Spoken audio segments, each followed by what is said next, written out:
do some modeling. Oh, you know, you have a great body. Like, I think you'd be great in nude modeling, things like that. And after I came and toured the studio, you know, it was very respectable. It was a gorgeous location. It was in Miami, in Doral, Florida. It was clean. Everyone who worked there was nice. All of their cubicles were decorated with family photos. Like, it was nothing dodgy or that made me uncomfortable. And after the first time I went in wasn't the first time I filmed a porn movie.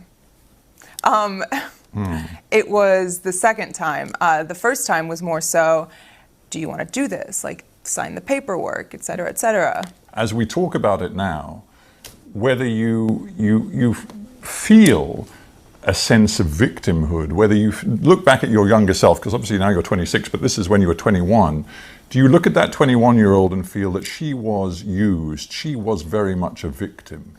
I feel like she didn't have the tools to identify that she was being taken advantage of, and that what she was being told was lies. Maybe not so much lies, but, you know, trying to manipulate me to doing what they wanted me to do.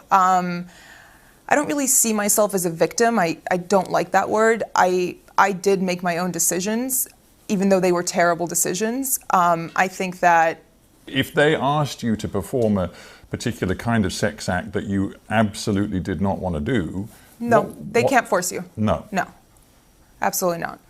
I mean, do you think it made a difference? I'm genuinely just asking that you're of Arab heritage. Your parents were from Lebanon. I'm from Lebanon. I was born and raised there. Exactly. You're Arab, and Arab culture is deeply conservative on the whole.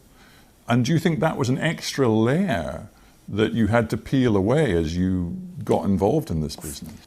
And I guess this is a very stupid question, but of course your family had no clue as to what you were doing. No, and they disowned me when they found out.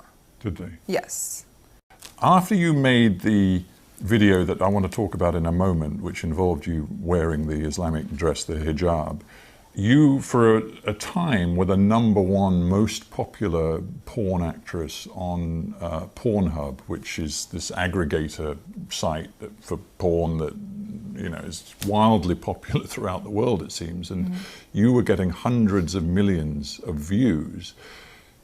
And yet, despite that, in the porn world stardom, you were paid a grand total for all the 12 sex videos you made. You were paid a grand total of $12,000 US. And yet you made millions and millions of dollars for both Bang Bros, the company that you worked with, and Pornhub, the aggregating site. How could that be? That's just how it is. I'm not the only one who was singled out by this. It's not like I had a terrible contract or a terrible manager. Not that I didn't have a manager or an agent. At all? No. No advisors, nothing at all? No. And you were 21, you were barely out of childhood, frankly. Yeah. No. I mean, the human brain doesn't fully develop until the age of 25. So, like, my decision-making part of my brain still needed forming. Porn business, because you make a video, it lives forever online, and the more popular it gets, the more hits it gets. And we're not just talking about the United States. Many of your videos were, it seems, very popular in the Middle East.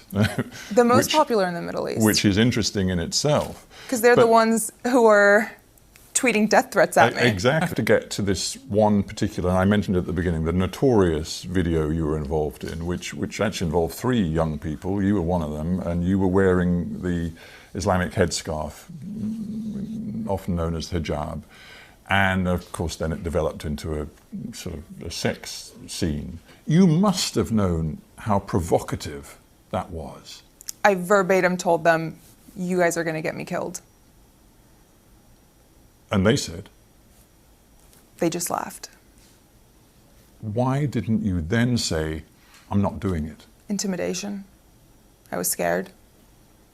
But I knew that if I said no, it would, you know, they're not going to force you to do it.